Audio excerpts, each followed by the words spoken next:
श्री चैतन्य मनोभीष्टम श्री चैतन्य मनोभीष्टम स्थापितं येन भूतले स्थापितं येन भूतले स्वयं रूप कदामयम् स्वयं रूप गदाम्यं ददाति स्वपदान्तिकम्। ददाति स्वपदान्तिकम्। स्वपदान्तिकम्।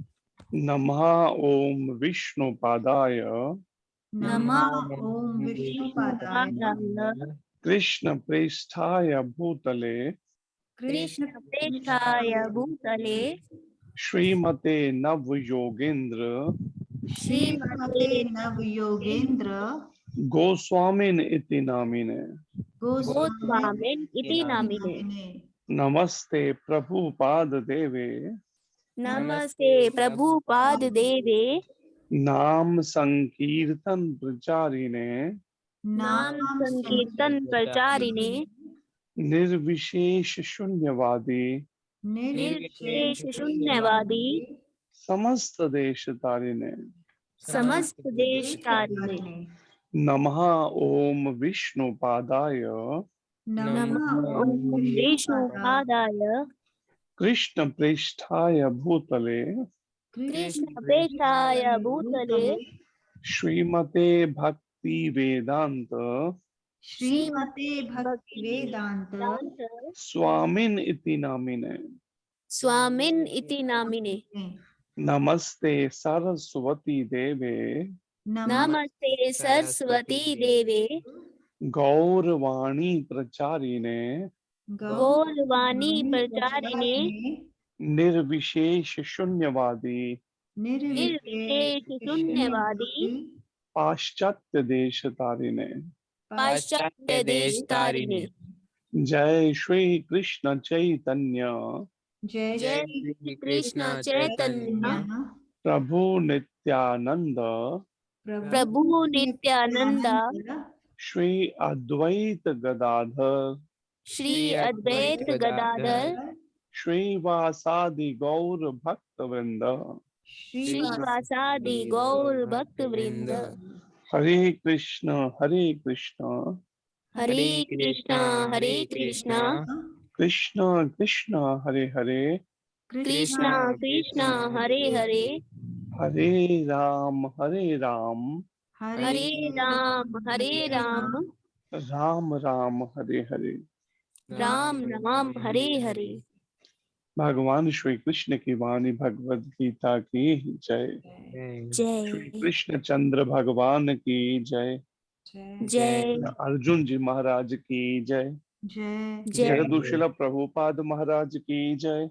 जय श्री गुरु महाराज की जय।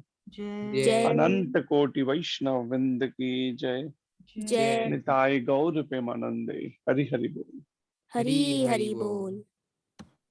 हरे कृष्ण। आज के इस श्रीमद् भगवद गीता क्लास में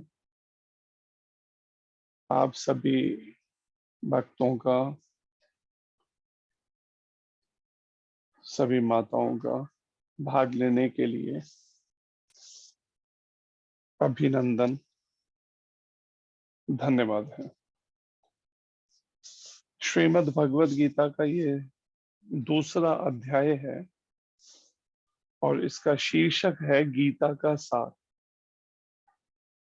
और पिछली बार जो श्लोक किया था वो साथ में लेकर 65वें श्लोक से शुरू करेंगे, क्योंकि ये आपस में एक दूसरे से जुड़े हुए हैं। ये 62, 63, 64 ये श्लोक कि तीनों को एक साथ में समझने पे फिर हम इसको समझ सकते हैं अर्थों को। तो आइए 62वें श्लोक से शुरुआत करते हैं। सभी प्रयास कीजिए मेरे पीछे दोहराने का। ध्यायतः ध्यायत चिंतन करते हुए चिंतन करते हुए विषयान विषयान इंद्रिय विषयों को इंद्रिय विषयों को पुंसः पुंसः मनुष्य की मनुष्य की संघ संग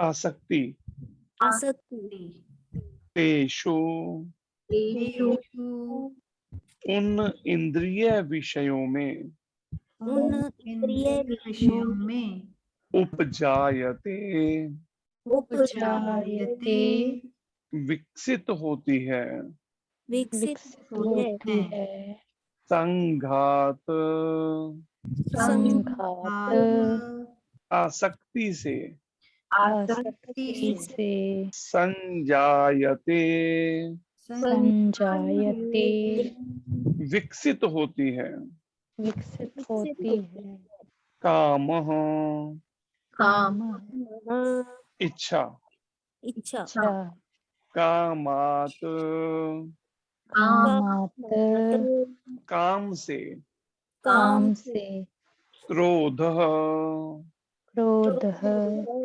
क्रोध क्रोध अभिजायते अभिजायते प्रकट होता है। प्रकट होता है। सभी दोहराइए। ध्यायतो विषयान् पुंसः ध्यायतो विषयान् पुंसः संघस्तेषोपजायते संगतेषुपजायते संघात संजायते कामः संगात् संजायते कामः कामात् क्रोधो अभिजायते कामात् क्रोधो अभिजायते ध्यायतो विषयान् पुंसः ध्यायतो विषयान् पुंसः संघस्तेषोपजायते संगतेषुपजायते संघात संजायते कामः संगात् संजायते कामः कामात् क्रोधो अभिजायते कामात् क्रोधो अभिजायते। पढ़िए आपने से। हरे कृष्णा प्रभु जी। हरे कृष्ण जी। ध्यायतो विषयां पुंसः संगस्तेषुपजायते संघात् संजायते कामः कामात् क्रोधो अभिजायते। हरे कृष्ण। ठीक, हरे कृष्ण। हरे कृष्णा प्रभु जी। हरे कृष्ण जी। ध्यायतो विषयान् पुंसः संगस्तेषुपजायते संगात् संजायते कामः कामात् क्रोधो अभिजायते। हरे कृष्णा प्रभु जी। हरे कृष्ण। ठीक, हरे हरे कृष्णा कृष्ण। प्रभु जी। हरे कृष्ण जी। ध्यायतो विषयान् पुंसः संगस्तेषुपजायते संगात् संजायते कामः कामात् क्रोधो अभिजायते। हरे कृष्ण। ठीक, हरे कृष्ण। हरे कृष्णा प्रभु जी। हरे कृष्ण जी। दयाजतो विषयान् पुंसः संगसते शुपजाजते संगात संजाजते काम कामा क्रोध अभिजाजते। ठीक, हरे हरे कृष्ण। कृष्ण। हरे कृष्ण। और कोई भक्त पढ़ना चाहता है तो पढ़िए जल्दी से, अनुवाद शुरू करें उसके बाद।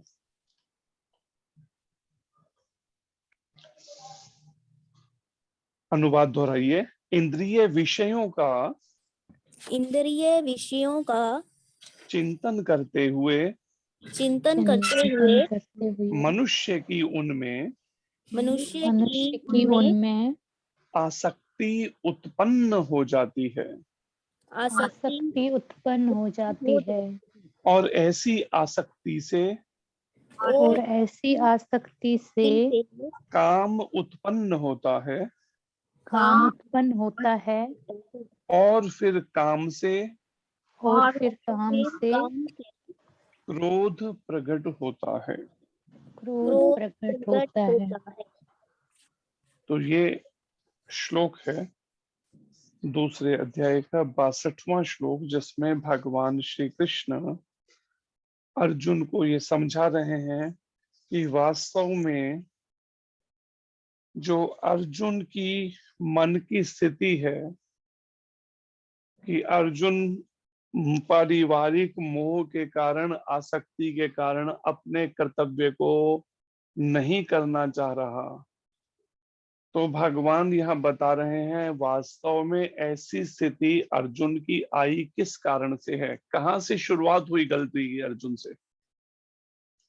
तो यहाँ पर भगवान इसी बात को समझा रहे हैं कि किसी भी जीवात्मा का पतन क्यों होता है, या कोई भी जीवात्मा इस भव सागर में, इस भवकूप में, या 84 लाख योनियों में गिरना क्यों होता है जीवात्मा का। जिस संसार को भगवान गीता में कह रहे हैं कि मैंने ये संसार क्या बनाया है, दुख। हरे कृष्ण। जी प्रभु जी, आपको म्यूट हो।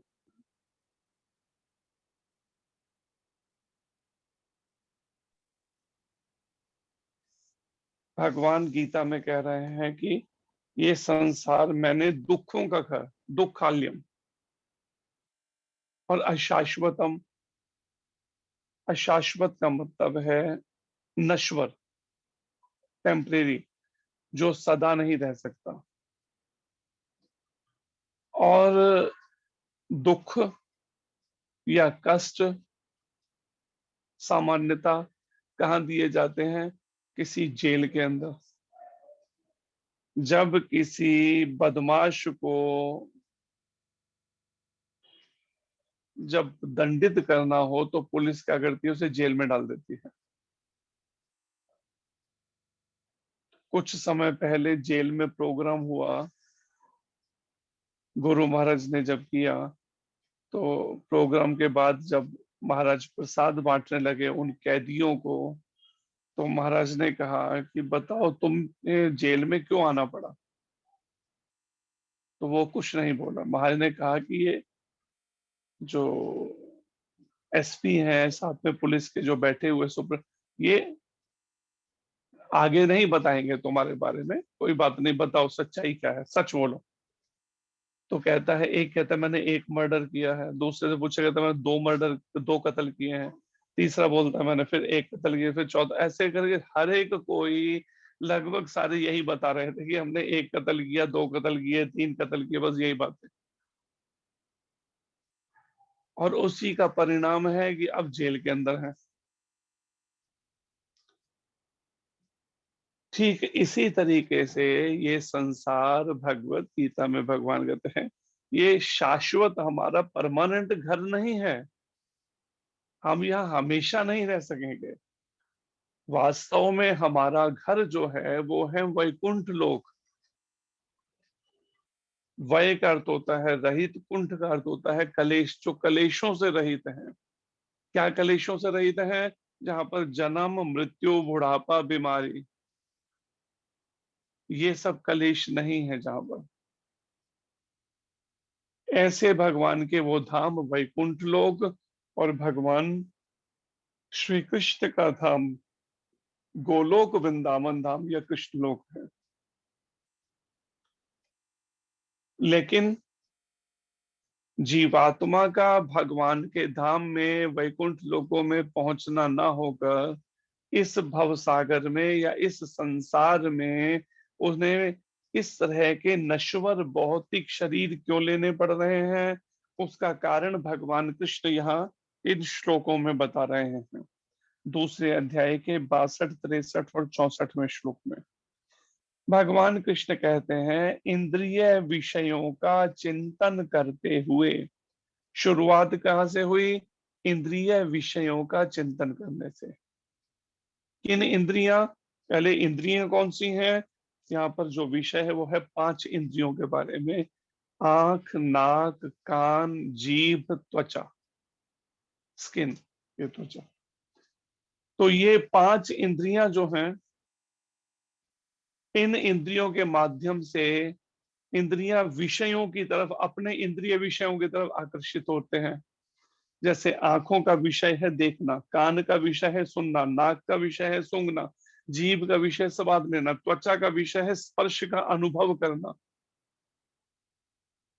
तो ये 5 इंद्रियों के जो 5 विषय हैं, इन इंद्रिय विषयों का चिंतन करते हुए मनुष्य, और मनुष्य क्या करता है, अर्थात यहाँ पर पशु पक्षियों की बात नहीं हो रही, क्योंकि वो तो केवल अपने भोगमय जीवन को जी रहे हैं। उनको तो अपने केवल कर्म फलों का, पाप कर्मों के फलों का भोग करने के लिए उन्हें वो सब योनियां मिली हैं, पशुओं की, पक्षियों की, वृक्षों की और इस तरह के जीव जंतुओं की। लेकिन भगवान कृष्ण मुख्य रूप से जो सबसे श्रेष्ठ 84 लाख योनियों में मनुष्य शरीर है, उस मनुष्य शरीर की बात कर रहे हैं कि जब इंद्रिय विषयों का मनुष्य चिंतन करता है, चिंतन का मतलब है मन के द्वारा बार बार सोचना या विचार करना। तो मन विचार क्यों करता है, आंखें देखती हैं तो मन को खबर देती हैं, ये बहुत सुंदर है, ये बड़ा बदसूरत है, अच्छा ये ऐसा कर रहा है, ये वो वैसा कर। कान कुछ सुनते हैं तो मन को खबर देते हैं, नाक को सूंघता है तो मन को खबर, जीभ को स्वाद देती है मन को खबर, त्वचा को स्पर्श का अनुभव तो मन को खबर। तो सेंटर पॉइंट प्रभुपाद जी कहते हैं जो लेबोरेटरी है सेंटर, वो है मन। ये इंद्रियां अपना जब इंद्रिय विषयों का संपर्क में आती हैं तो सीधे मन को खबर देती है, और मन क्या करता है, चिंतन करना शुरू कर देता है, उसके बारे में बार बार सोचना शुरू कर देता है बस। और उससे क्या होता है, चिंतन करने से मनुष्य की उनमें आसक्ति उत्पन्न हो जाती है, और परिणाम में उन वस्तुओं में, उन व्यक्तियों में, उस पदार्थ में आसक्ति शुरू बन जाती है उसकी। अब इससे विचार करके देखिए, इन 5 इंद्रियों को उनके विषय देने के प्रति हमें कितना सावधान रहना पड़ेगा, क्योंकि जो भी दिखाओगे मन वही सब चिंतन करके उसमें आसक्त हो जाएगा।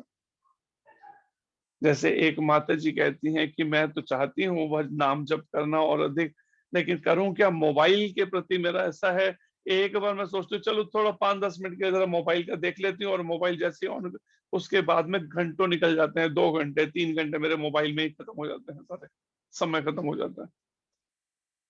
अब वो क्यों खत्म हो जाता है, इंद्रियां, आंख और कान दिए, मोबाइल को जैसे ही संपर्क में लाए, आंखों ने देखा, कानों ने सुना आवाज को, मन ने चिंतन किया, चिंतन करने से उसमें आसक्ति बन गई, अब वो मोबाइल छूटता ही नहीं आदत पक गई।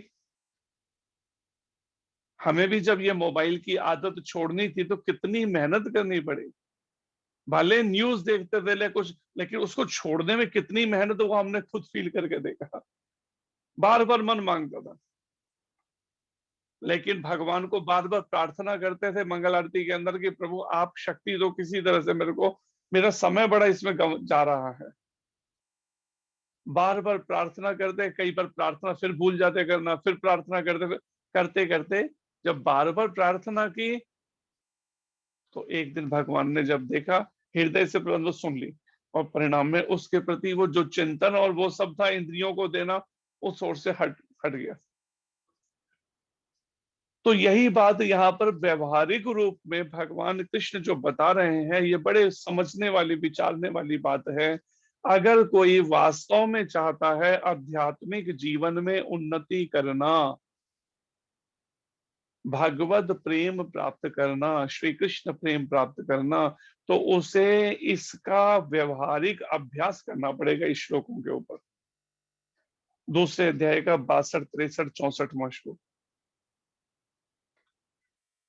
भगवान कृष्ण कहते हैं कि इंद्रिय विषयों का चिंतन करते हुए मनुष्य की उनमें आसक्ति उत्पन्न हो जाती है।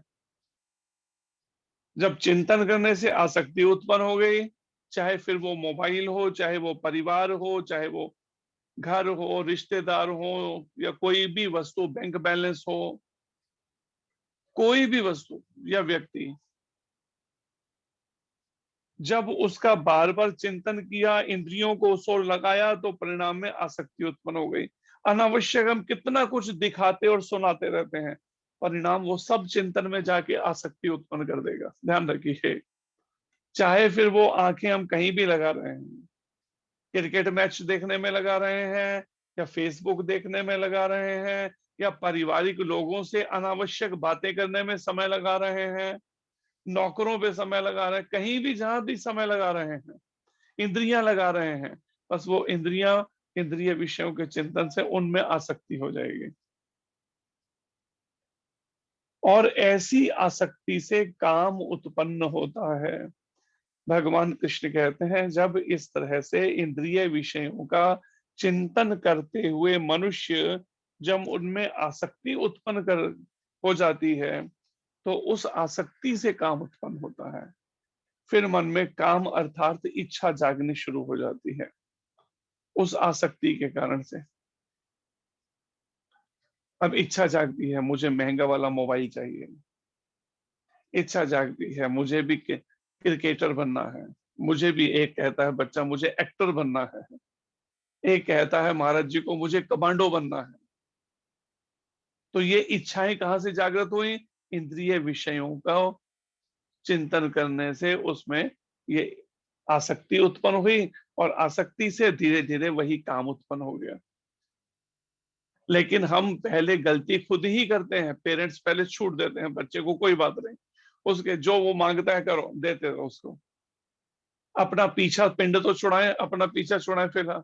लेकिन परिणाम क्या होता है? वही बच्चा उनमें आसक्ति के कारण फिर उसमें इच्छाएं उत्पन्न होती है, फिर हम सर पकड़ देते हैं, ये कैसी इच्छाएं कर रहा। लेकिन ये नहीं सोचते शुरुआत तो हमने ही की थी उसको इंद्रिय विषय देने की। भगवान कृष्ण से हटकर ऐसी चीजें उसके हाथ में पकड़ाई। पहले बच्चे के हाथ में कुत्ते का एक खिलौना पकड़ा देंगे, अब वो बार बार कुत्ते को या पिस्टल पकड़ा देंगे खिलौने की। अब वो पिस्टल को या उसको देखेगा, बार बार उससे खेलेगा, देखेगा, खेलेगा, जिससे आसक्ति उत्पन्न हुई, और फिर इच्छा उत्पन्न हुई, मेरे को पिस्टल चाहिए, और असली वाली पिस्टल चाहिए, या फिर मेरे को घर में कुत्ता चाहिए। पीछे पड़ जाएगा, बच्चे फिर पीछे पड़ जाते हैं। लेकिन शुरुआत कहां से हुई? शुरुआत हुई खिलौने से। इसलिए जो वैष्णव परिवार है वो ऐसी चीजों को नगरी को क्या कहते हैं, अगर खेलने के लिए बच्चे को चाहिए तो भगवान कृष्ण की, राधा रानी के ऐसे ही कोई लाके देते हैं उनको, कोई मूर्ति लाके देते हैं, या कोई गुड़िया जैसे वैसा उनका स्वरूप जो है उसको लाके देते हैं, जैसे उनकी चिंतन उसका भगवान के प्रति हो। लेकिन पहले माता पिता विचार नहीं करते, बाद में कहते हैं जी ये देखो जी कैसी इच्छाएं बच्चे के मन में उठ रही हैं। और फिर भगवान कृष्ण कहते हैं उस आसक्ति से काम उत्पन्न होता है, इच्छाएं शुरू हो गई मन में उठना, और फिर काम से क्रोध प्रकट होता है। और जब कामना, इच्छा पूरी नहीं होती किसी मनुष्य की, तो भगवान कृष्ण कहते हैं उससे क्रोध आता है। अर्जुन ने क्या किया? पहले अपनी आंखों को, अपने कानों को कहाँ दिया? परिवार में, कुटुंब में। मेरे ताया हैं, ये मेरे ताया के बेटे हैं, ये मेरे गुरुजन हैं, ये मेरे पारिवारिक लोग हैं, रिश्तेदार हैं। आंखें दी, कान दिए, उनसे बातें की। अब उनमें आसक्ति हो गई। अब आसक्ति के कारण से क्या हुआ? पितामह की गोद में अर्जुन जो है उन्हीं के पास सोते थे, उन्हीं के पास उठना खेलना, उनके पास में, पितामह के पास। परिणाम इंद्रियों को जब दिया बार बार उन दूसर की ओर, तो फिर उसमें आसक्ति उत्पन्न हो गई पितामह की तरफ, भीष्म पितामह की तरफ। अब जब धर्म के अनुसार अपने कर्तव्य को निभाने का जब समय आया अर्जुन के लिए, तो अर्जुन कहता है मैं पितामह को मैं नहीं मार सकता, पितामह से मैं युद्ध नहीं कर सकता, हे कृष्ण मैं पितामह से युद्ध नहीं कर सकता। क्यों? आसक्ति, काम उत्पन्न हो गया। और फिर जो मन में कामनाएं थी, जब कोई कामना पूरी नहीं हुई, तो उससे फिर गुस्सा, क्रोध, एंगर। और ऐसे में प्रभुपाद जी कहते हैं कि जो कृष्ण भावना भावित नहीं है, ऐसा व्यक्ति जो कृष्ण भावना से भावित नहीं है, ऐसा व्यक्ति जिसके 24 घंटे के सारे कार्यकलाप मन का सोचना, मन का इच्छा करना, वाणी का बोलना, शरीर से कर्म करना, मनसा वाचा कर्मणा, अगर भगवान कृष्ण के लिए समर्पित नहीं है मन वाणी कर्म, कृष्ण भावना, भगवान कृष्ण की भावना से भावित नहीं है, भगवान कृष्ण की प्रसन्नता के लिए ना करके अपना ही केवल इंद्रियों का तर्पण मौज मस्ती के लिए कर रहा है, या अपने ही केवल मान सम्मान के लिए, तो वह कृत्रिम दमन के द्वारा बनावटी, जो दिखावटी वो लोगों के आगे दिखा रहा है कि हम मैं बड़ा संयम का अभ्यास करता हूं, तो ये बनावटी जो दमन है इंद्रियों को रोकने का भोगों से, अपनी इंद्रियों को वश में करने में कितना भी वो शक्तिशाली क्यों ना हो, ऐसे कितने हैं जो भगवान को निराकार मानते हैं और बड़ा संयमित दिखते हैं व्यवहारिक रूप में भी वो, लेकिन प्रभुपाद जी कहते हैं अंत में अवश्य असफल होगा वो व्यक्ति, क्योंकि केंद्र बिंदु भगवान कृष्ण नहीं है। या तो ईश्वर को निराकार मान लेना, या ईश्वर को परमात्मा रूप में मान लेना, उनको कृष्ण रूप में स्वीकार नहीं करते। कई संस्थाएं हैं जो भगवान कृष्ण को भगवान नहीं मानती और अपने तरीके से चल के लाखों अनुयायी बना रखे उसने, क्योंकि संसार में तो हर तरह के लोग हैं, संसार में लोगों को मालूम नहीं है सही मार्गदर्शन, लेकिन उनकी मन में भी जब तक पूरी भगवान को पाने की प्रबल इच्छा नहीं है तो वो भी उनके पीछे चल पड़ते हैं, भटक जाते हैं गलत पंथों में। क्योंकि विषय सुख का रंच मात्र विचार, क्योंकि असफल क्यों हो जाएगा जो कृष्ण भावना भावित नहीं है, कि कभी ना कभी उसके मन में विषय सुख के प्रति, इंद्रियों के जो विषय हैं आंख नाक कान जीभ त्वचा के, उनके प्रति थोड़ा सा भी अगर मन में विचार गए तो उससे इंद्रिय तृप्ति के लिए उत्तेजित कर देगा उसको, फिर दोबारा इंद्रियों के तर्पण की तरफ उत्तेजना शुरू हो जाएगी इंद्रियों में। इसलिए जब तक पूरी तरह से कृष्ण भावना भावित नहीं, जैसे यहाँ उदाहरण प्रभुपाद जी दे रहे हैं हरिदास ठाकुर जी का। हरिदास ठाकुर चैतन्य महाप्रभु के समय लगभग 500 वर्ष पहले हुए, मुस्लिम परिवार में जन्म हुआ, लेकिन मुस्लिम परिवार में जन्म होते हुए भी इस हरे कृष्ण कृष्ण कृष्ण हरे हरे, हरे राम राम राम हरे हरे, इस महामंत्र का 192 माला जप प्रतिदिन करते थे। जैसे कहते 3 लाख जप करते थे, 192 माला में 3 लाख जप करते थे। अब उच्च स्वर से 3 लाख जप करने का जो अभ्यास इस तरह का था हरिदास ठाकुर जी का, परिणाम क्या हुआ, स्वयं साक्षात माया देवी जब रूप लेके आ गई उनको किसी तरह से उनकी परीक्षा लेने के लिए, परिणाम में हरिदास ठाकुर जी को भटका नहीं पाई, विचलित नहीं कर पाई, क्योंकि हरिदास ठाकुर कृष्ण भावना से भावित थे। भगवान कृष्ण के सौंदर्य का एक बार आकर्षण इंद्रियों को मन को हो गया ना, तो फिर वो संसार की तरफ आकर्षित नहीं होंगे। लेकिन भगवान कृष्ण के प्रति जब तक आकर्षित नहीं हुआ मन इंद्रियों के माध्यम से, और आकर्षित तब हो जब हम इंद्रियां भगवान की ओर लगाए लगे, हम तो इंद्रियों को लगा रहे हैं जगह जगह, मोबाइल में, फेसबुक में, टीवी पर, पारिवारिक लोगों को आंखों से दिखाने में, कानों से सुनने, तो परिणाम में आकर्षण कृष्ण के प्रति कैसे होगा, विचार कीजिए। कृष्ण के प्रति आकर्षण के लिए तो फिर केवल इंद्रियों को कृष्ण की ओर ही लगाना पड़ेगा, कृष्ण की सेवा में, भगवान कृष्ण के प्रति, तब जाकर धीरे धीरे कृष्ण के प्रति आकर्षण जागेगा पूर्ण रूप से, तब कहीं जाकर कृष्ण भावना भावित हो सकेंगे हम, जब इन 5 इंद्रियों को और 5 इंद्रियों के माध्यम से मन को हम हर बार भगवान कृष्ण की ओर, भगवान कृष्ण की सेवा में लगाएंगे। और सामान्यतः आज का जैसा वातावरण है, घर गृहस्थी का, समाज का, यहाँ तक आश्रमों का भी, अधिकतर आश्रमों में भी जैसा वातावरण बन चुका है, उस वातावरण के अंदर व्यक्ति जो है, और जंगल रहे नहीं है कि जंगलों में जाके व्यक्ति प्रयास करे, अभ्यास करे। जब तक कोई योग्य गुरु सर पे नहीं है तो आश्रमों में भी वातावरण फिर वैसा नहीं बन पा रहे। ऐसे में बार बार इंद्रिय विषयों का चिंतन करने के कारण से आसक्ति, और आसक्ति से काम, और काम से क्रोध उत्पन्न होता है, भगवान कृष्ण कहते हैं। और क्रोध से क्या होता है? 63वें श्लोक में भगवान कृष्ण कहते हैं, क्रोधाद भवति सम्मोह, सम्मोह स्मृति विभ्रमः, स्मृति भ्रशाद बुद्धिनाशो, बुद्धिनाशाद प्रणश्यति। भगवान कृष्ण कहते हैं क्रोध से पूर्ण मोह उत्पन्न होता है। अब जब कोई क्रोध में होता है ना, गुस्से में, तो परिणाम में क्रोध के कारण से बार बार मन उसका और अधिक चिंतन करना, जो पहले भी चिंतन कर रहा था, लेकिन अब क्रोध के कारण से कामना, इच्छा उत्पन्न हुई, इच्छा पूरी नहीं हुई तो क्रोध आया। अब क्रोध के कारण से बार बार उसके प्रति ईर्ष्या से, द्वेष से या आसक्ति या किसी तरह से बस उसके चिंतन इतना अधिक हो जाता है, परिणाम में पूर्ण मोह उत्पन्न हो जाता है, पूरी तरह से मोह, उस वस्तु के प्रति, उस व्यक्ति के प्रति, उस चीज के प्रति संपूर्ण मोह उत्पन्न होता है। और मोह से स्मरण शक्ति का विभ्रम हो जाता है। और जब किसी वस्तु में या किसी व्यक्ति में या किसी में मोह उत्पन्न हो जाता है, तो मोहवश बुद्धि जो है उसकी काम नहीं, उसकी स्मरण शक्ति फिर काम नहीं करती। क्या स्मरण शक्ति काम?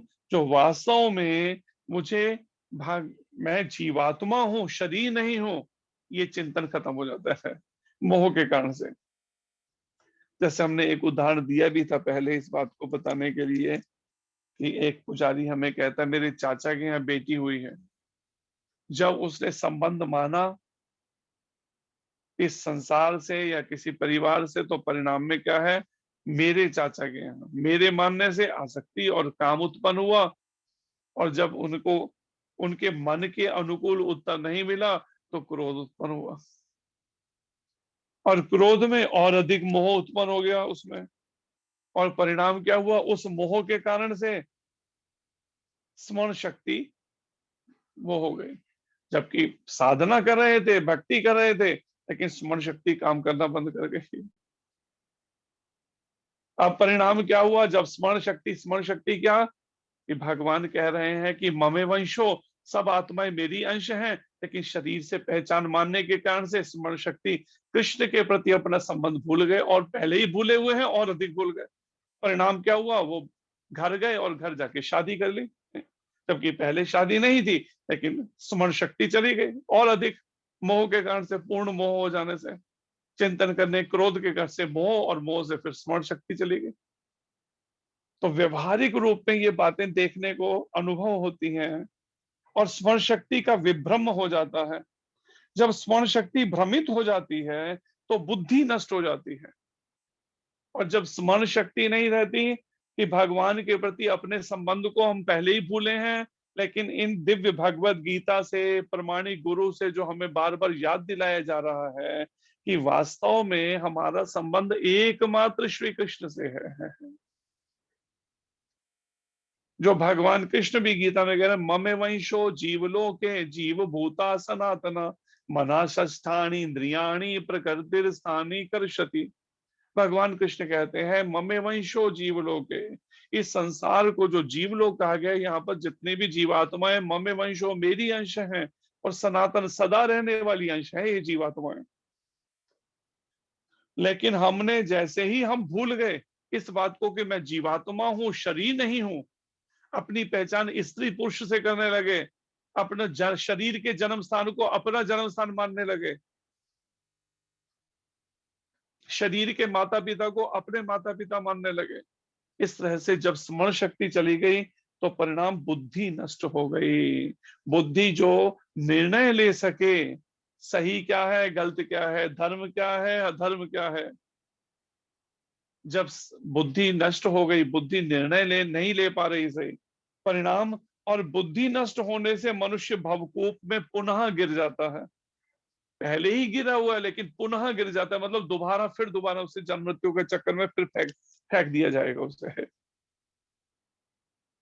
क्योंकि बुद्धि नष्ट हो गई उसकी, स्मरण शक्ति चली गई। क्यों चली गई स्मरण शक्ति? पूर्ण मोह के कारण से। पूर्ण मोह कहां से उत्पन्न हुआ? क्रोध के कारण से। क्रोध कहां से आया? काम के, इच्छाओं के कारण से। इच्छाएं कहां से आई? इच्छाएं इंद्रियों द्वारा, इंद्रिय विषयों का चिंतन करने से मन में इच्छाएं जागी। तो ये देखिए पूरी चेन है एक लगातार, कैसे जीव को भवकूप में दोबारा गिराती है, इसको विचार करना चाहिए। अगर हम इंद्रियों को इंद्रिय विषय बार बार देंगे कृष्ण से हटकर, तो परिणाम ऐसी ही स्थिति बन जाएगी कि धीरे धीरे करते करते पता भी नहीं चलेगा कब माया उसको पतित कर देगी। और ऐसे में यहाँ पर प्रभुपाद जी एक मुख्य बात समझा रहे हैं तात्पर्य में, जो विचारने वाली है यहाँ पर। जो 63वां श्लोक है उसका तात्पर्य, श्रील रूप गोस्वामी ने हमें यह आदेश दिया है भक्ति रसामृत सिंधु में, यह प्रापंचिकतया बुद्धया हरि संबंधी वस्तुनः मुमुक्षुभिः परित्यागो वैराग्यम फल्गु कथ्यते। पढ़िए जल्दी।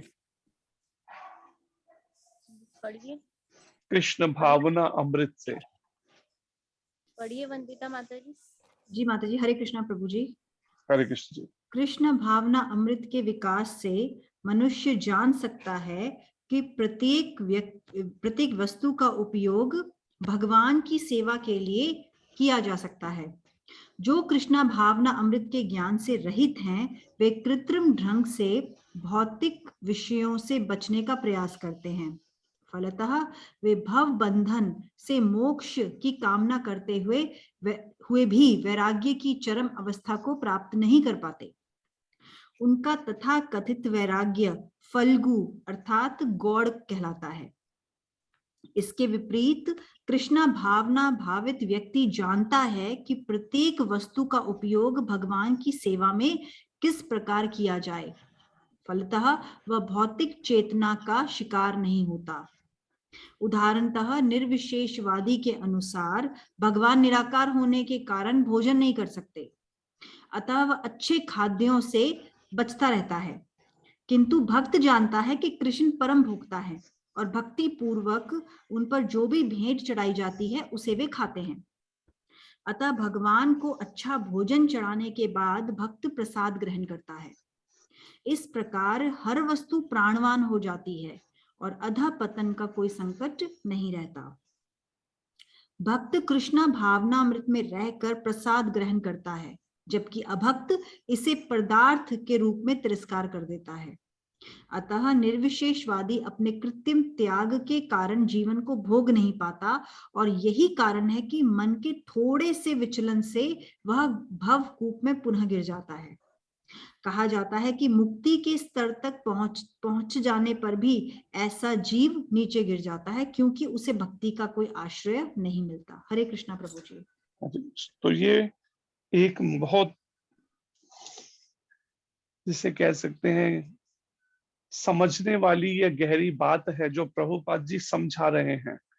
अगर प्रभुपाद जी जैसे आत्म साक्षात्कार किए हुए शुद्ध भक्त अगर ये बातें ना समझाएं तो हमें समझ में ही नहीं आए ये बातें। क्या समझा रहे हैं अब इस बात को देखिए। प्रभुपाद जी कहते हैं कि ऐसे साधक जो भगवान को निराकार मानकर चलते हैं, बहुत सारी संस्थाएं हैं, राधा स्वामी है, ब्रह्म कुमारी है, निरंकारी है, और कई हैं ऐसे, ईश्वर के रूप को नहीं मानते, श्री राम शरणम है।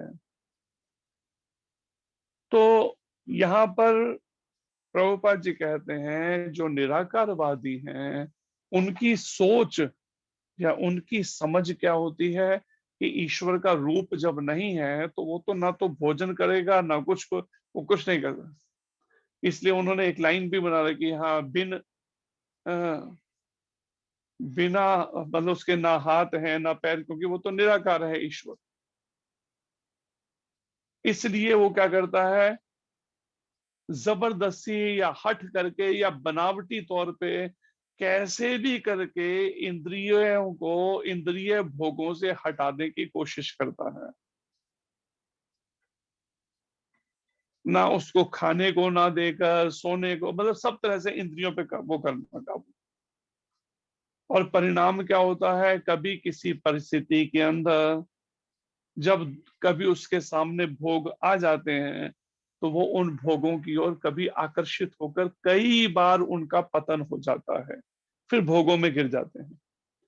लेकिन प्रभुपाद जी कहते हैं वहीं पे ही जो कृष्ण भावना भावित व्यक्ति है, जो हर कार्य भगवान कृष्ण की प्रसन्नता के लिए करता है, वो क्या करता है, वो जानता है कि इस संसार में प्रत्येक वस्तु को कैसे भगवान कृष्ण की सेवा में लगाया जाए।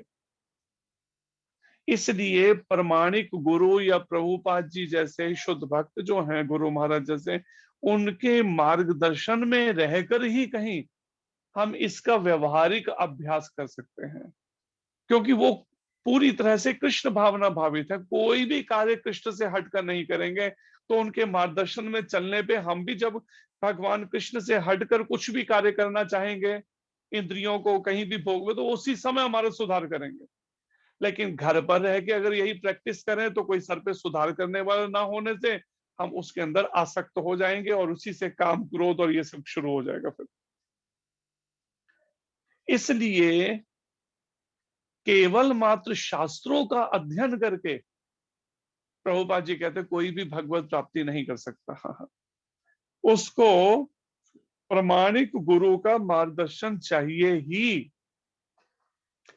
जो उसे कदम कदम पे उसको मार्गदर्शन दे, उसका सुधार करे। जब जब उसकी इंद्रियां भोगों की तरफ जाती हैं, मन विषय भोगों का चिंतन, उसी समय उसका सुधार करे। लेकिन हमें भी इंद्रियों के माध्यम से इंद्रिय भोगों को भोगने की ऐसी लत लग जाती है कि मन को लगता नहीं इसमें बुराई क्या है। सारे लोग कर रहे हैं, अगर हमने भी कर लिया तो कौन सा गलत हो गया, सारे लोग कर रहे हैं। अब सारे नरक में जाएंगे तो हम भी जाए फिर नरक में। लोगों का अधिकतर एक्सक्यूज होता है, अगर कोई बात समझाओगे तो सारे कर रहे हैं, सारे सभी लोग कर रहे हैं। अरे सभी कर रहे हैं, महाराज कहते हैं अरे सभी अगर जहां जाएंगे क्या उससे पीछे जाओगे नरक में? सब कुएं में कूदेंगे तो कुएं में कूदोगे उसको देख के। तो हमें सभी के अनुसार नहीं चलना। आज कहते हैं ये संसार एक बहती हुई नदी के समान है। अब बहती हुई नदी में कोई अगर शव, डेड बॉडी गिर जाए तो क्या होगा, वो बहाव के साथ बह जाएगी। और कोई जिंदा व्यक्ति गिर जाए तो वो क्या करेगा, हाथ पैर मारेगा, किनारे लगने की कोशिश करेगा। तो हमें डेड बॉडी नहीं बनना है इस संसार के बहाव में। कलयुग का जो ये बहाव नरकों की तरफ ले जा रहा है संख्य जीवों को, हमें उस कलयुग के प्रभाव में नहीं बहना है। हमें तो उससे हटकर गीता और भागवत के अनुसार जीवन को ढालना है, जो शास्त्र हमारे सनातन धर्म के ग्रंथ बता रहे हैं, मार्गदर्शन दे रहे हैं। हमारा खानपन कैसा हो, हमारा रहन सहन पहनावा कैसा हो, हमारे कार्यकलाप कैसे हो कृष्ण भावना भावित, हमें तो उसे अपनाना है अगर वास्तव में भगवत प्राप्ति करनी है एक ही जन्म में। तो प्रभुपाद जी कहते हैं जो कृष्ण भावना भावित व्यक्ति है, वो भगवान को, वो जानता है कि कृष्ण की सेवा में हर वस्तु का प्रयोग हो सकता है, तो वो शुद्धि से पकाकर भगवान का नाम जप करते हुए शुद्धि से बनाकर भगवान को भोग लगाता है बढ़िया बढ़िया। उसके बाद में फिर प्रसाद रूप में उसे ग्रहण करता है। लेकिन निराकारवादी उनसे बचने की कोशिश करते हैं, भागते हैं, दो नहीं नहीं नहीं, नहीं ये तो सब संसार ऐसा है नश्वर, ये संसार को वो नश्वर नहीं, वो मिथ्या मानते हैं। भक्त मानता है कि संसार नश्वर है, नाशवान है, मिथ्या नहीं है तो सच लेकिन नश्वर है। लेकिन मायावादी या निराकारवादी क्या मानते हैं, ये संसार जो है ये सबका सब मिथ्या, झूठ है। अब जो चीज आंखों से दिख रही है आप उसको झूठ कैसे मानेंगे बताइए? कोई वस्तु, कोई चीज आंखों से दिख रही है, हम कहीं ये सब झूठ है, मन भी कैसे मान लेगा अधिक देर तक? इसलिए कहीं ना कहीं बाद में वो कभी फिर दोबारा इंद्रिय भोगों में गिर जाते हैं। लेकिन भक्त कृष्ण भावना अमृत में रहकर प्रसाद ग्रहण करता है, भगवान को अर्पण करता है प्रसाद। और फिर जब भगवान को अर्पण करता है उस भोग को, भोजन को, तो वो क्या है, भगवान को अर्पण करने से वो प्राणवान हो जाता है, वो प्रसाद भी चैतन्य हो जाता है, भगवत स्वरूप हो जाता है। और परिणाम में अधा पतन का कोई संकट नहीं रहता, फिर उसको ये घबराहट नहीं रहती कि मेरा पतन हो जाएगा। लेकिन हाँ, प्रसाद का मतलब ये भी नहीं है कि इतना ओवर ईटिंग करता जाए, व्यक्ति खाता जाए बेहिसाबा की जगह ही नहीं है प्रसाद का नाम ले लेके, वो गलत है, ऐसा नहीं करना है। प्रभुपाद जी कहते हैं ठीक है, किसी नए साधक ने अगर ज्वाइन किया है आश्रम में, 1 साल तक उसे छूट दो, 1 साल के बाद उसे भी अभ्यास करना चाहिए संयम करने का। मतलब उतना ही खाना है कि शरीर और आत्मा इकट्ठे रह सके, ये नहीं कि ठूसते चले जाना है बस, और जिससे मन फिर रज्जु और तमोगुण में चला जाए और साधना ही ना हो पाए। तो यहाँ पर प्रभुपाद जी कहते हैं इस तरह का अभ्यास करने से भक्त जो है कृष्ण भावना अमृत में रहकर प्रसाद ग्रहण करता है, जबकि अभक्त इसे प्रसाद के रूप में तिरस्कार करता है। वो इसको विषय भोग समझ के इसको तिरस्कार, क्योंकि भगवान के रूप को नहीं मानता, इसलिए वो से है कि भगवान कुछ खाते थोड़ी हैं, क्योंकि उनका तो शरीर ही नहीं है, वो तो निराकार है। इस मानसिकता में रहने से वो संसार की प्रत्येक वस्तु से दूर भागता है, कहीं मेरा वो ना हो जाए, बचता रहता है। कृत्रिम त्याग दिखाता है, दिखावटी बनावटी, सो कॉल्ड, केवल दिखाने को खाली उसका वो वैराग्य त्याग रहता है। जैसे चैतन्य महाप्रभु के बारे में भी वर्णन है, उनके समय में जब वो नारद जी के अवतार श्रीवत्स ठाकुर के घर पर रात्रि में सभी भक्तों के साथ संकीर्तन करते थे, तो एक दिन जब भगवान कीर्तन और नृत्य चल रहा था, अचानक भगवान ने कीर्तन बंद करवा के कहते हैं श्रीवास, आज वैसा आनंद नहीं आ रहा जैसा रोज आता था भगवत कीर्तन में। कहीं कोई विजातीय तो नहीं आ गया हमारे बीच में? विजातीय मतलब जो जिसका ये इस तरह का संकीर्तन आंदोलन के प्रति, भगवान कृष्ण की भक्ति के प्रति जब जिनका रुचि नहीं है, रुझान नहीं है, कोई और ही निराकारवादी या कोई ऐसा। तो श्रीवास जी को ध्यान में नहीं आया, तो उन्होंने कहा नहीं नहीं प्रभु, सभी पहले वाले ही भक्त हैं। तो घर का मालिक ही जब ये बात कह रहे, तो भगवान ने फिर कीर्तन शुरू करा, थोड़ी देर फिर कीर्तन बंद करवा दिया। कहते नहीं श्रीवास, आज वैसा आनंद नहीं आ रहा, कोई ऐसा लगता है मुझे कोई आ गया है। तभी श्रीवास जी को याद है कि हाँ प्रभु, एक बड़े पहुंचे हुए महात्मा आए हैं आज आज संकीर्तन में। महाप्रभु ने पूछा क्या उनकी ऐसी क्वालिटी, गुण क्या है उनका जो पहुंचे हुए महात्मा का? कहते कि वो सारा जीवन केवल दूध पीकर फल खा के ही रहे, अन्न खाया ही नहीं उन्होंने कभी जीवन में। इतने सिद्ध ऐसे महात्मा है। श्रीवास जी थोड़ा प्रभावित हो गए, ऐसे केवल फलाहार करने वाले उनसे, और दूध और फलाहार पे रहने वाले। तो चैतन्य महाप्रभु का उत्तर क्या था? चैतन्य महाप्रभु कहते हैं श्रीवास जो ठाकुर, जो नारद जी के अवतार, जो हमें शिक्षा देने के लिए कलयुग के इस तरह का लीला कर रहे हैं। तो चैतन्य महाप्रभु कहते हैं देखो, बंदर जो है ना, जंगलों में रहते हैं, घर भी नहीं बनाते और कपड़े भी नहीं पहनते, वृक्षों पर रहते हैं और साथ में केवल फल खा के रहते हैं। लेकिन बंदरों को कृष्ण नहीं मिल जाते हैं। तो ये बात बताई चैतन्य महाप्रभु ने, इस तरह से शिक्षा दी। वास्तव में जब तक कोई भगवान कृष्ण का भजन नहीं करता, तब तक वो कितना बड़ा कहने को त्यागी वैरागी हो, कितना हो, लेकिन एक समय उसको असफलता ही हाथ लगेगी, क्योंकि वो भगवान के को रूप ही नहीं मानता, तो धाम में तो जा ही नहीं सकता ना। वो तो केवल उस प्रकाश में ही घूमता रहेगा जो भगवान कृष्ण के शरीर से प्रकाश निकल रहा है।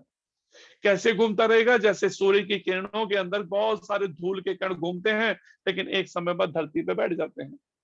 कभी उन्हें भगवान कहते हैं मैं अवसर दूंगा दोबारा किसी भक्त परिवार में जन्म लेकर भक्ति करने का, जो इस तरह के निराकारवादी हैं, ईश्वर के रूप को नहीं मानते। इसलिए उनको इंद्रिय संयम करने के लिए बड़े कठोर कठोर तरह से त्याग और वैराग्य के साधन करते हैं, फिर भी सफल नहीं हो पाते पूर्णतः। लेकिन वही भक्त शुद्धि से बनाकर भगवान को अर्पण करता है, राधा रानी को, भगवान कृष्ण को, और प्रसाद रूप में उसे ग्रहण करता है केवल प्रसाद के भाव से। इसलिए उसको वो प्रसाद भी चैतन्य हो जाता है, प्राणवान हो जाता है। इसलिए उसके पतन का वो नहीं रहता, साधक के, भक्त के गिरने का ऐसा भय नहीं रहता। फिर 64वें श्लोक में भगवान कृष्ण कहते हैं राग द्वेष विमुक्तस्तु विषयान इंद्रियैश्चरन् आत्मवशैर विधेय आत्मवशैर विधेय आत्मा प्रसादम अधिगच्छति। किंतु समस्त राग तथा द्वेष से मुक्त एवं अपनी इंद्रियों को संयम द्वारा वश में करने में समर्थ व्यक्ति भगवान की पूर्ण कृपा प्राप्त कर सकता है। और फिर भगवान कृष्ण कहते हैं, समस्त राग तथा द्वेष से जो मुक्त है, कहीं भी जिसका राग अर्थात कहीं भी उसका मोह या आसक्ति नहीं है, कहीं द्वेष नहीं है, कहीं से अपनापन नहीं, किसी से द्वेष नहीं,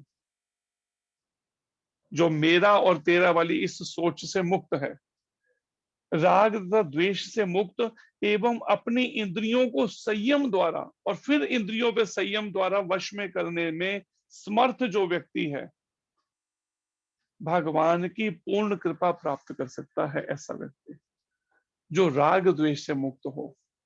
तात्पर्य पढ़िए आप में से कोई भक्त जल्दी से।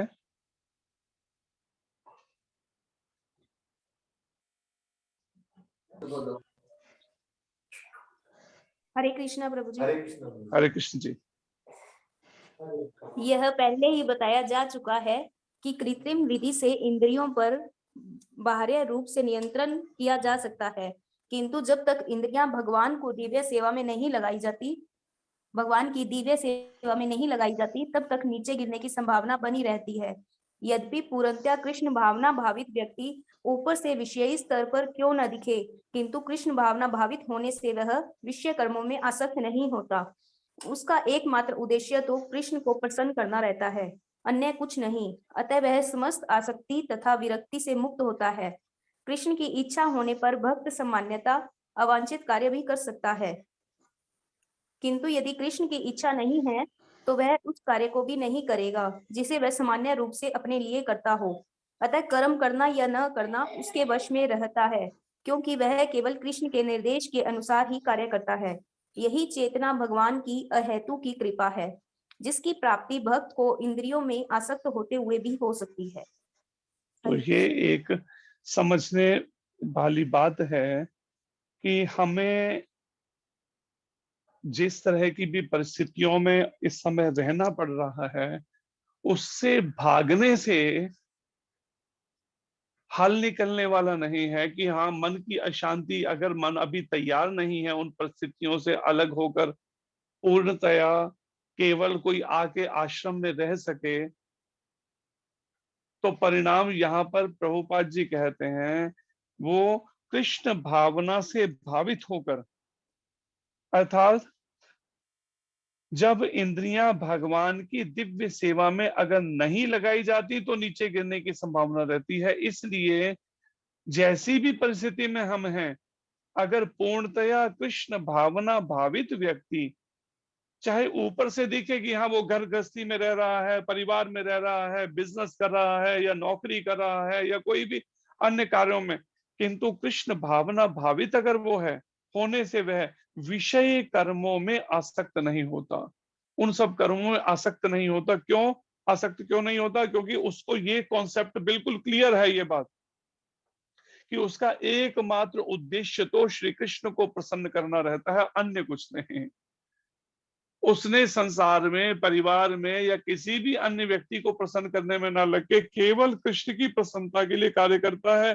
तो परिणाम ऐसे वातावरण में रहते हुए भी, समाज में रहते हुए, परिवार के बीच में रहते हुए या बिजनेस या नौकरी में रहते हुए, तो भी उसकी आसक्ति नहीं बनती, क्योंकि वो कार्य भगवान कृष्ण की प्रसन्नता के लिए करना, ये मुख्य बात ये है समझने में।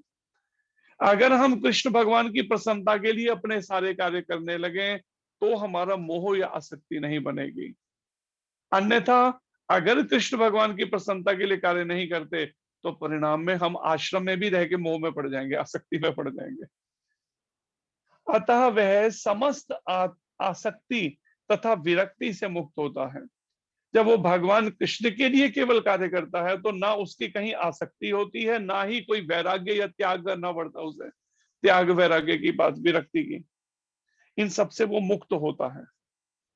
श्री कृष्ण की इच्छा होने पर भक्त सामान्यतः अवांछित कार्य भी, ऐसे कार्य जो अवांछित लगते हैं कि बिल्कुल सही, वो भी कार्य कर सकता है। उस तरह के भी कार्यों में कई बार लग सकता है वो। जैसे सदना कसाई हैं। सदना कसाई भगवान के भक्त हैं, लेकिन काम क्या करते हैं? पशुओं का मांस बेचते हैं। भले वो मारते नहीं है, कटे हुए पशु लाते हैं, पशुओं का मांस लाते हैं किसी जगह ऐसे फैक्ट्री, और फिर उसको बेचते हैं अपना दुकान पर, नाम जप करते हुए भगवान का। यहाँ तक कि शालिग्राम जी को बाट बना के उससे तोलते थे वो। उन्हें मालूम नहीं था ये शालिग्राम जी भगवान का स्वरूप, तो उससे वो तोलते हुए नाम जप करते हुए करते थे, और परिणाम उनको सब भूत वर्तमान भविष्य का पता चल जाता था सदना कसाई जी को। तो ऐसे और भी कुछ भक्त हैं जो अवांछित कार्य, लेकिन अपने लिए नहीं कर रहे, अपने इंद्रियों के तर्पण के लिए नहीं कर रहे, अपनी मौज मस्ती के लिए, या केवल परिवार कुटुंब की भावना रखे कि हाँ मुझे तो परिवार के लिए ही केवल करना है। नहीं, केवल कृष्ण की एकमात्र उद्देश्य भगवान कृष्ण की प्रसन्नता के लिए सारे कार्य। तो कई बार सामान्यतः अवांछित कार्य भी वो कर सकता है श्री कृष्ण की अगर इच्छा हो तो, क्योंकि वो उनका अपना कार्य पुश्तैनी कोई चल रहा होगा, उसी में उनका जन्म हुआ परिवार में। किंतु यदि श्री कृष्ण की इच्छा नहीं है तो वह उस कार्य को भी नहीं करेगा जिसे वह सामान्य रूप से अपने लिए करता हो। अगर भगवान की इच्छा नहीं तो वो कोई ऐसा कार्य नहीं जो अपने लिए भी करता हो वो भी नहीं करेगा, फिर कृष्ण की अगर इच्छा नहीं है। अतः कर्म करना, अगर अब ये निर्धारण कैसे हो क्या कृष्ण की इच्छा है क्या कृष्ण की इच्छा नहीं है, इसलिए प्रमाणिक गुरु की मार्गदर्शन लेना होता है। वो हमें बताएगा क्या इच्छा है क्या नहीं है कृष्ण की। अपनी मनमर्जी नहीं कर सकते हम। कर्म करना या ना करना उसके वश में रहता है, कि कौन सा कर्म वो करे कौन सा नहीं करे वो उसके वश में रहता है भक्त के। वो किसी बंधन में पड़ के कर्म नहीं करता, मजबूरी वश इसे कह सकते हैं, क्योंकि वह केवल श्री कृष्ण के निर्देश के अनुसार कार्य करता है। भगवान कृष्ण का निर्देश है तो अर्जुन युद्ध कर रहे हैं, अन्यथा अर्जुन किसी चींटी को भी मारने को तैयार है, लेकिन लाखों लोगों को मार, केवल भगवान का आदेश है इन अधर्मियों का वध करो। यही चेतना भगवान की अहेतु की कृपा है। अगर इस तरह की चेतना या इस तरह की भावना या इस तरह की सोच या इस तरह की बुद्धि अगर किसी की विकसित हो जाती है, केवल कृष्ण की प्रसन्नता उनके निर्देश में कार्य करना है, कोई इससे हटकर स्वतंत्र कर्म नहीं करना है मुझे, तो समझिए ये अहेतु की कृपा है भगवान की, अगर इसमें बुद्धि स्थिर हो जाए इस तरह की सोच, जिसकी प्राप्ति भक्त को इंद्रियों में आसक्त होते हुए भी हो सकते। फिर चाहे वो इंद्रियों में आसक्त परिस्थिति, भाई शरीर जो है, शरीर और शरीर से संबंधित उसमें उसका अभी आसक्ति है मैं और मेरे में, लेकिन कार्य कृष्ण के लिए केवल करता है, तो परिणाम में तो भी वह उसे प्राप्ति हो सकती है। भक्त को इंद्रियों में आसक्त होते हुए भी भगवान की अहेतु की कृपा प्राप्त कर सकता है। तो इन श्लोकों से ये बात को समझना होगा कि किस तरह का हमें अभ्यास करना, किस तरह से अभ्यास करना है। अनावश्यक भगवान कृष्ण से हटकर इंद्रियों को इंद्रिय विषयों की तरफ लगने से रोकना है। इसलिए प्रभुपाद जी कहते थे अगर आंखों से इच्छा है देखने की तो भगवान कृष्ण का चित्रपट, भगवान कृष्ण की विग्रह, भगवान कृष्ण का दर्शन कराओ उसे। कानों को इच्छा है सुनने की, आवाजें सुनने की, कोई बात नहीं, भगवान कृष्ण की कथाएं और भगवान कृष्ण के भक्तों की कथाएं और भगवान कृष्ण के नाम का जप कीर्तन जो है ये सुनाओ इन कानों को।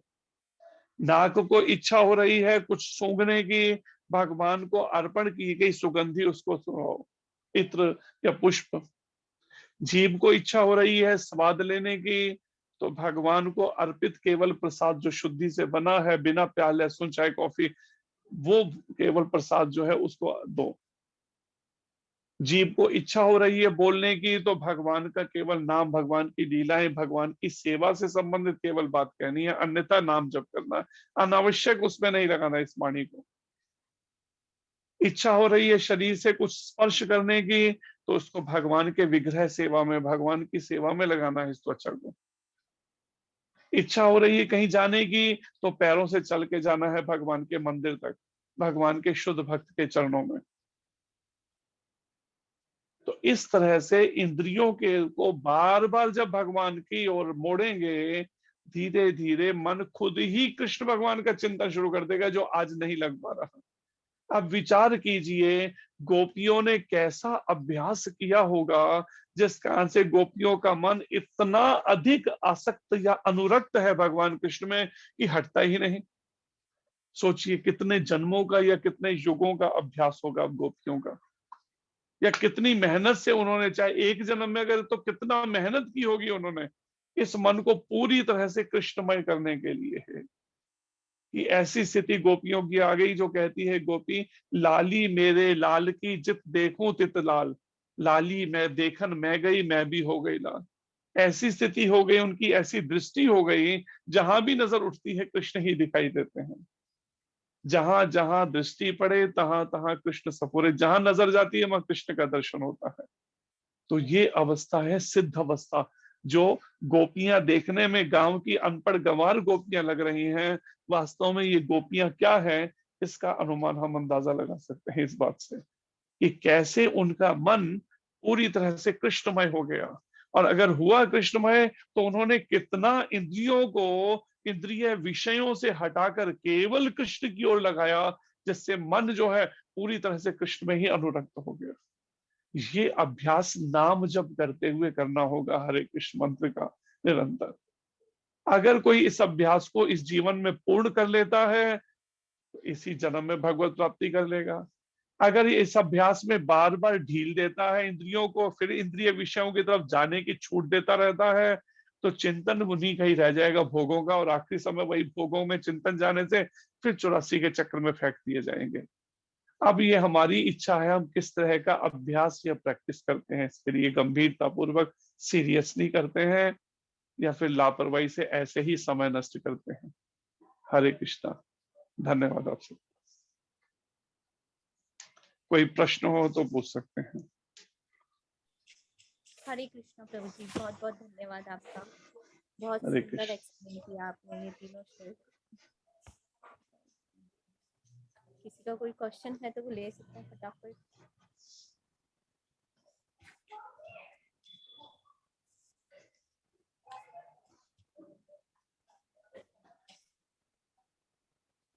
जी प्रभु जी, कोई क्वेश्चन नहीं है। ठीक, सभी मेरे पीछे दोहराइए, हरे कृष्ण हरे कृष्ण हरे कृष्णा हरे कृष्णा कृष्ण कृष्ण हरे हरे, कृष्ण कृष्ण हरे हरे, हरे राम हरे राम राम राम हरे हरे, राम राम हरे हरे, हरे कृष्ण कृष्ण हरे हरे कृष्ण कृष्ण कृष्ण हरे हरे, कृष्ण कृष्ण हरे हरे, हरे राम हरे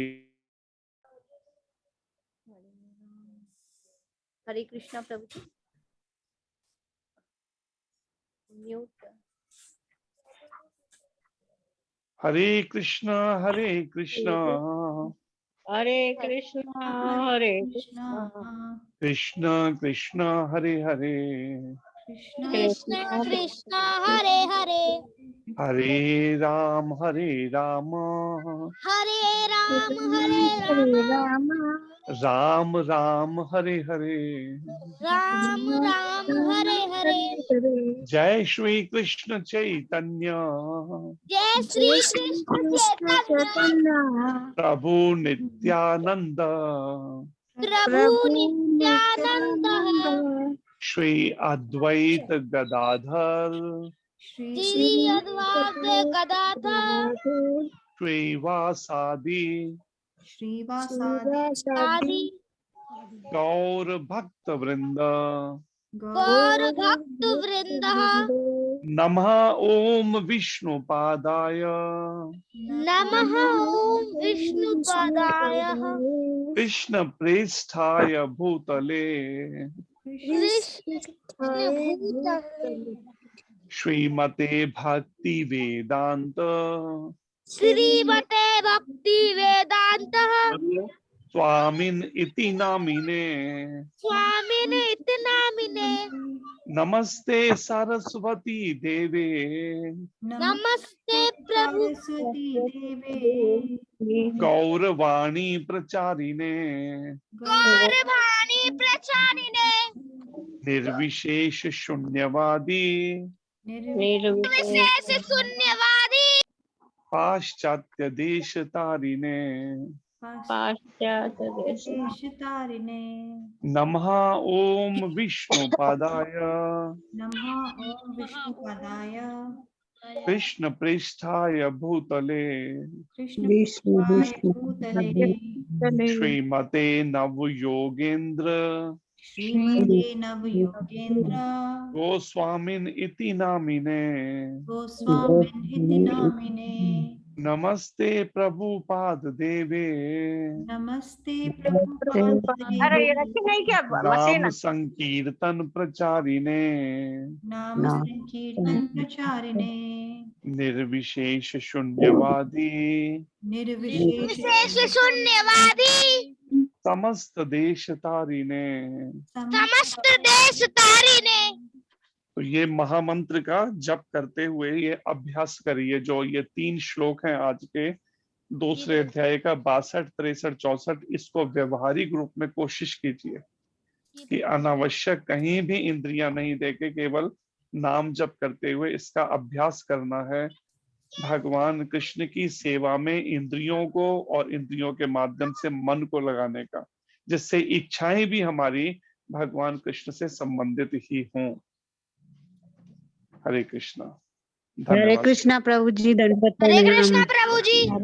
हरे कृष्ण जी। हरे कृष्ण प्रभु जी। हरे कृष्ण माता जी। हरे कृष्णा प्रभु जी, दंडवत प्रणाम। हरे कृष्ण। अनंत कोटि वैष्णववृंद की जय। जय। प्रभुपाद हरे की कृष्ण। जय। महाराज की जय। जय। संजय व्यास प्रभु जी की जय। हरे कृष्ण। जय गौर प्रेमानंदे। हरि हरि बोल। हरे कृष्ण। समझ प्रभु जी, दंडवत प्रणाम। हरे कृष्णा। बच्चे हरे कृष्ण। हरे कृष्ण। हरे कृष्णा प्रभु जी, दंडवत प्रणाम। हरे कृष्ण। बच्चे हरे कृष्ण। हरे कृष्ण जी प्रभु जी, मीटिंग एंड करें कोड के जी। साथ। जी हरे कृष्ण। प्रभु जी धन्यवाद। हरे कृष्णा प्रभु जी, दंडवत प्रणाम। हरे कृष्ण।